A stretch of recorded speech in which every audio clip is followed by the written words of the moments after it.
નમસ્કાર વિદ્યાર્થી મિત્રો, શ્રી બીબીએનપીબી હિરપરા કન્યા વિદ્યાલય કાલાવતી ઓનલાઈન સેશન ધોરણ 12 વિષય બીએ ચેપ્ટર નંબર 10માં આપનું હાર્દિક સ્વાગત કરું છું. વિદ્યાર્થી મિત્રો, અહીંયા આપણે જે અભિવૃદ્ધિ મિશ્રના 4 તત્વો છે એની વિશે વાત કરી રહ્યા હતા. એમાંથી આપણે 2 તત્વો જોઈ લીધેલા છે. ત્રીજું તત્વ છે વેચાણ વૃદ્ધિ એટલે કે સેલ્સ પ્રમોશન. કોને કહેવામાં આવે છે સેલ્સ પ્રમોશન?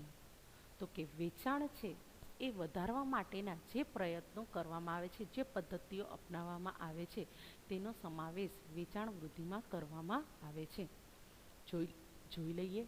વેચાણ વૃદ્ધિ એ જાહેરાત અને વ્યક્તિગત વેચાણ સાથે ઉપયોગમાં લેવામાં આવતું અભિવૃદ્ધિનું મહત્વનું અંગ છે. એટલે કે જાહેરાતમાં તમને બતાવવામાં આવે કે 3 સાબુ ખરીદતા 1 સાબુ ફ્રી આપવામાં આવે છે, અથવા બોડી લોશનની મોટી બોટલ ભેગું નાની બોટલ ફ્રી આપવામાં આવે છે. તો એ વેચાણ વૃદ્ધિ માટેની એક પ્રયુક્તિ છે. એટલે જ્યારે આ વેચાણ વૃદ્ધિ કરવામાં આવે છે એ કાં તો જાહેરાતનો ઉપયોગ કરીને કરવામાં આવશે અથવા તો વ્યક્તિગત વેચાણ સાથે જ એનો ઉપયોગ કરવામાં આવે છે. જાહેરાત અને વ્યક્તિગત વેચાણ એ હંમેશા પેદાશ વિશે જાણકારી આપે છે. એટલે જાહેરાત અને વ્યક્તિગત વેચાણમાં શું કરવામાં આવે છે તો કે એ પેદાશનો ઉપયોગ કેવી રીતે કરવો એ અંગેની જે માહિતી છે એ માહિતી આપવાનું કાર્ય કરે છે. અને વેચાણ વૃદ્ધિ શું કરે છે તો કે વેચાણ વૃદ્ધિ એ માલ કે સેવા ઝડપથી ખરીદવાનું કારણ પૂરું પાડે છે. એટલે કે તમે જોઈ શકશો કે ભાઈ કલાક એકમાં તમે ઓર્ડર આપો તો તમને આટલું ડિસ્કાઉન્ટ આપવામાં આવશે. તો એનો સમાવેશ વેચાણ વૃદ્ધિમાં થાય છે. એટલે કે વેચાણ વૃદ્ધિ દ્વારા શું કરવામાં આવે છે કે માલ કે સેવા તમે ઝડપથી તાત્કાલિક જેટલી બને એટલી ઝડપથી ખરીદો તો તમને ફાયદો થશે. એ ઝડપથી ખરીદી કરવા માટેનું કારણ પૂરું પાડે છે. વેચાણ વૃદ્ધિ એ એવી યુક્તિઓનો સમૂહ છે કે જે દ્વારા ગ્રાહકનું પેદાશ માટે ત્વરિત આકર્ષણ ઊભું થાય અને પેદાશનું વેચાણ થાય. એટલે કે માની લો કે સેલ લગાડેલો હોય, ત્યાં જાઓ તો કે ભાઈ 200-200ની એક કુર્તી આવતી હોય, પણ એમ કે અત્યારે તમે જો ખરીદો તો 500ની 3 છે. તમે જો 500 રૂપિયાની ખરીદશો તો તમને 3 આપવામાં આવશે.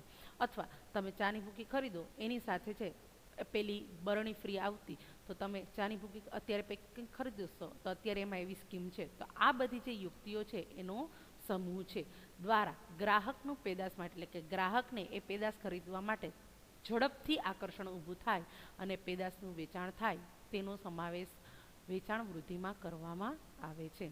જોઈ લઈએ વેચાણ વૃદ્ધિની વ્યાખ્યા. કોટલરના જણાવ્યા મુજબ વેચાણ વૃદ્ધિ એ ટૂંકા ગાળાના એવા લાભો છે જે ગ્રાહકોને માલ કે સેવાની ખરીદી કરવા માટે પ્રોત્સાહિત કરે છે. વેચાણ વૃદ્ધિ ગ્રાહકોને ત્વરિત અસર કરે છે. કોટલર શું કહે છે કે વેચાણ વૃદ્ધિ છે એ ટૂંકા ગાળાના લાભો છે, કે થોડા સમય માટે ચાલતી સ્કીમ છે જે ગ્રાહકોને માલ કે સેવાની ખરીદી કરવા માટે એટલે કે હાલને હાલ તમે ખરીદી કરી લ્યો એવું પ્રોત્સાહન પૂરું પાડે છે. અને વેચાણ વૃદ્ધિ ગ્રાહકોને ત્વરિત અસર કરે છે. એટલે કે વેચાણ વૃદ્ધિ છે એના દ્વારા ગ્રાહક ઉપર સૌથી વધારે એટલે કે ઝડપથી તાત્કાલિક અસર ઊભી થાય છે. તો વેચાણ વૃદ્ધિની પદ્ધતિઓ કઈ કઈ પદ્ધતિઓ છે એ વેચાણ વૃદ્ધિ માટે અપનાવવામાં આવે છે તેના વિશે જોઈ લઈએ.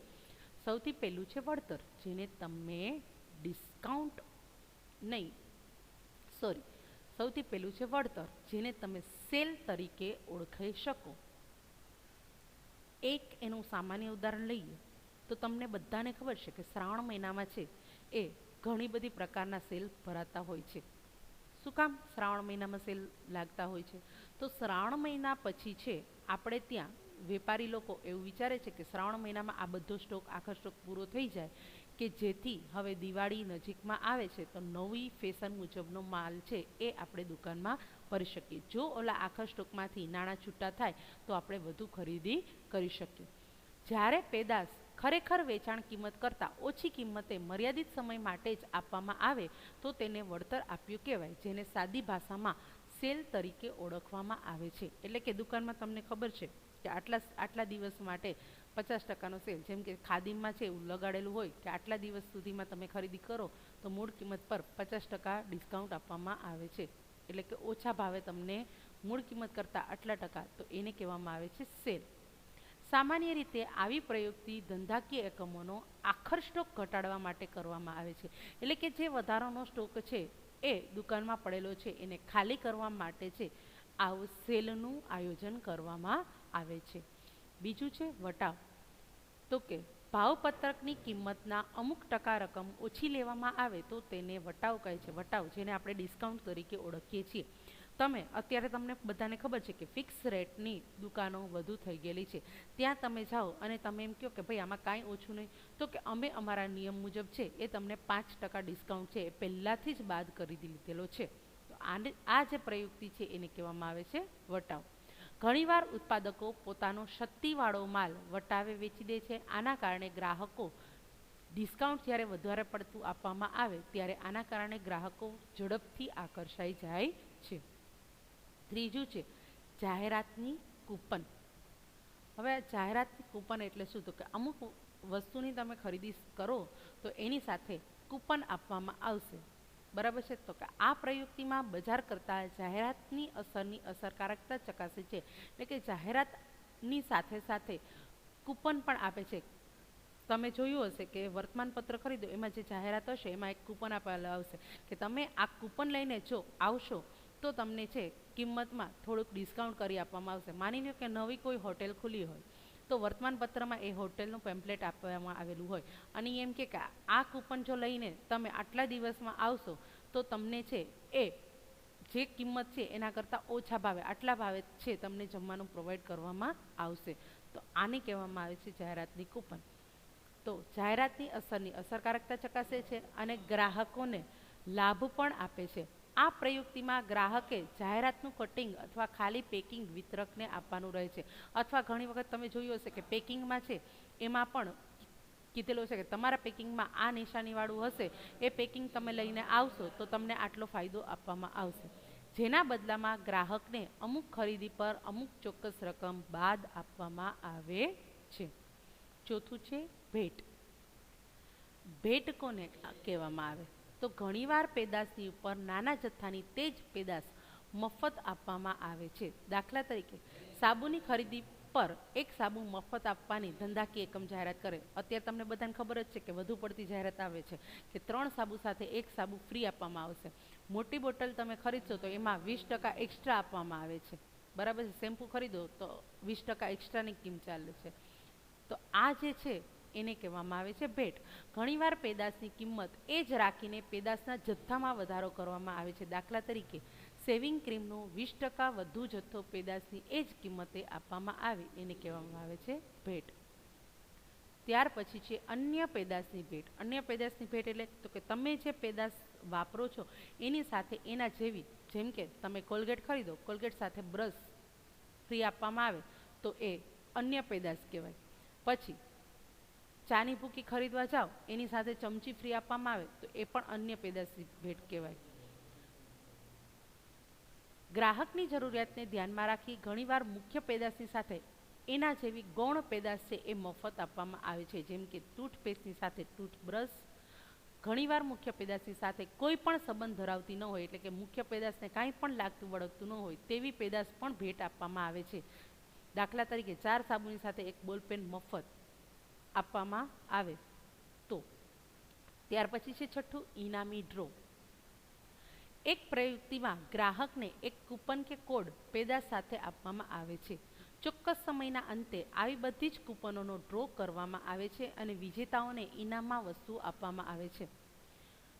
જેમ કે હું તમને કહું કે વર્તમાનપત્ર જે ખરીદતા હશો એને ખ્યાલ હશે કે અત્યારે તમે લવાજમ ભરો તો તમને એક કૂપન આપવામાં આવશે અને પછી અમુક સમયના અંતે છે એ કૂપનનો લકી ડ્રો કરવામાં આવે છે. જો એમાં તમારા જે નંબર છે એ લાગુ પડી જાય તો તમને એમાં અમુક વસ્તુઓ ઇનામ તરીકે આપવામાં આવે છે.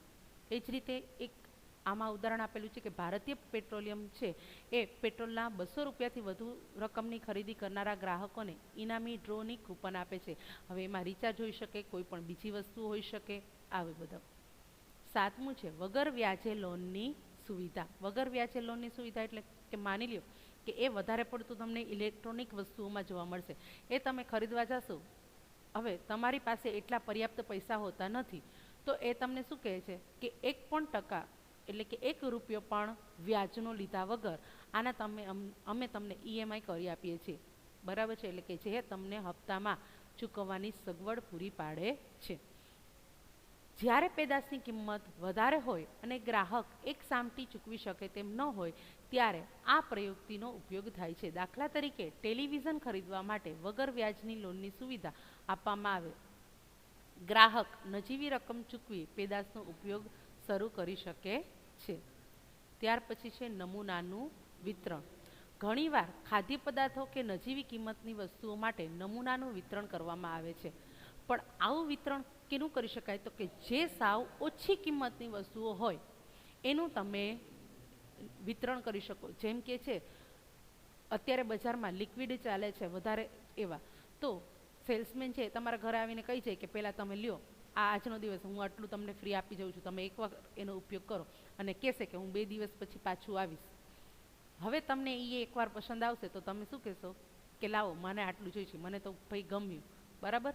તો આ જે નમૂનાનું વિતરણ પહેલાં સેમ્પલ તરીકે તમને સાવ ફ્રીમાં આપી જાય વસ્તુનો ઉપયોગ કરવા માટે. શેમ્પૂ, સાબુ, તેલ વગેરે પેદાશોનું નાના પેકિંગનું મફત નમૂના તરીકે વિતરણ કરવામાં આવે છે. એ ઉપરાંત જે એવી વસ્તુઓ છે કે જે નાના જથ્થામાં પણ આપી શકાય એનું જ આમાં વિતરણ કરી શકાય છે. 9મું છે સ્પર્ધાઓનું આયોજન. ઉત્પાદકો પોતાના સંભવિત ગ્રાહકોને એક સામટી નવી પેદાશોનો અનુભવ કરાવવા અને એક સામટા બધા ગ્રાહકોને મળવા માટે સ્પર્ધાનું આયોજન કરે છે.